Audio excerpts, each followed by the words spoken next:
এর এই বিশেষ বিশ্লেষণে সবাইকে স্বাগত। আজ আমরা একটা ভীষণ গুরুত্বপূর্ণ বিষয় নিয়ে কথা বলবো, আর সেটা হলো রাজ্যের নতুন অন্নপূর্ণা ভাণ্ডার প্রকল্প।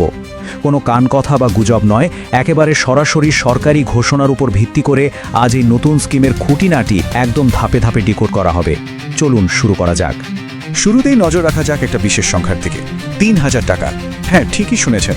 মাননীয় মুখ্যমন্ত্রীর ঘোষণা অনুযায়ী আগামী ১ জুন থেকে সরাসরি যোগ্য উপভোক্তাদের ব্যাংক অ্যাকাউন্টে এই ৩,০০০ টাকা ঢুকে যাবে।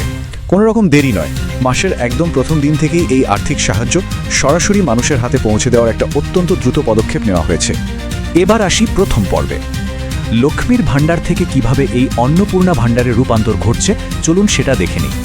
ব্যাপারটা কিন্তু বেশ ইন্টারেস্টিং। লক্ষ্মীর ভাণ্ডারের যে বর্তমান ডেটাবেস রয়েছে, সেখান থেকে অন্নপূর্ণা ভাণ্ডারে একটা একেবারে স্বয়ংক্রিয় বা অটোমেটিক রূপান্তর ঘটবে। মানে সোজা কথায় বলতে গেলে বর্তমানে যারা এই আর্থিক সাহায্য পাচ্ছেন তাদের সব তথ্য সরাসরি নতুন সিস্টেমে অটোমেটিক আপডেট হয়ে যাবে। ফলে পুরো প্রসেসটা হবে একদম মসৃণ আর সুপার ফাস্ট। আর এর সবচেয়ে বড় সুবিধাটা কি? নতুন করে কোনো আবেদনপত্র বা ফর্ম জমা দেওয়ার একেবারেই কোনো দরকার নেই। ভাবলে সত্যি অবাক হতে হয়, রাতারাতি লক্ষ লক্ষ উপভোক্তার তথ্য ডিজিটাল মাধ্যমে ট্রান্সফার হয়ে যাবে। আসলে ১ জুনের ডেডলাইন তো একদম দোরগোড়ায়, তাই নতুন করে ফর্ম জমা দেওয়া বা লাইন দিয়ে যাচাই করার মতো দীর্ঘ প্রক্রিয়ায় না গিয়ে পুরনো ডেটা থেকেই সবকিছু অটোমেটিকভাবে করে ফেলা হচ্ছে। এবার আমরা চলে আসছি দ্বিতীয় পর্বে, যোগ্যতা এবং বাতিল। অর্থাৎ কারাই সুবিধা পাবেন আর কারাই বা বাদ পড়বেন। এখানে একটা কথা খুব স্পষ্টভাবে জানিয়ে দেওয়ার দরকার, ১ জুনের আগে কিন্তু একটা অত্যন্ত কড়া ডেটা অ্যানালিসিস বা তথ্য বিশ্লেষণ করা হবে।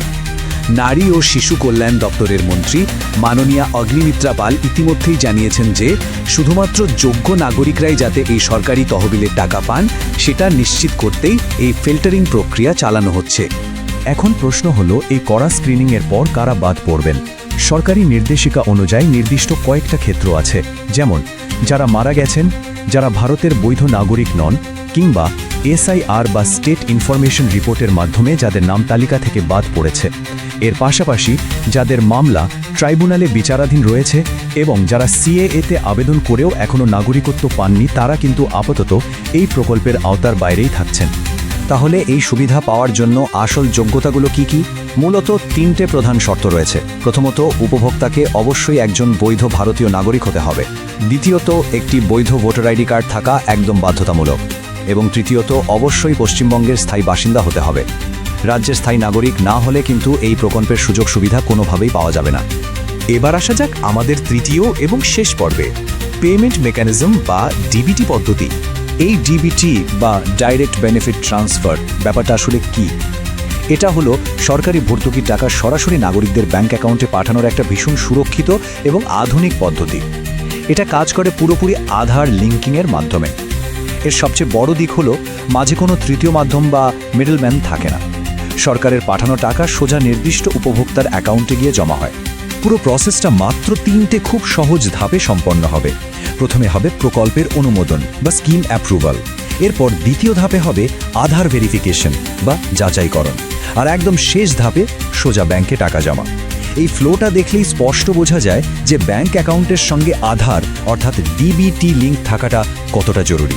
এই লিঙ্ক ঠিকঠাক না থাকলে কিন্তু নির্দিষ্ট দিনে টাকা পাওয়ার ক্ষেত্রে অযথাই জটিলতা তৈরি হতে পারে।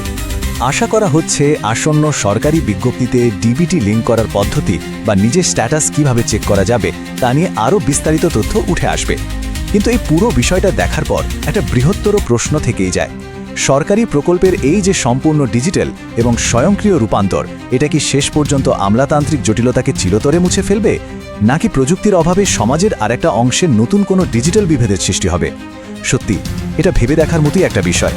এই প্রশ্নটা নিয়ে আজকের বিশ্লেষণ এখানেই শেষ করছি।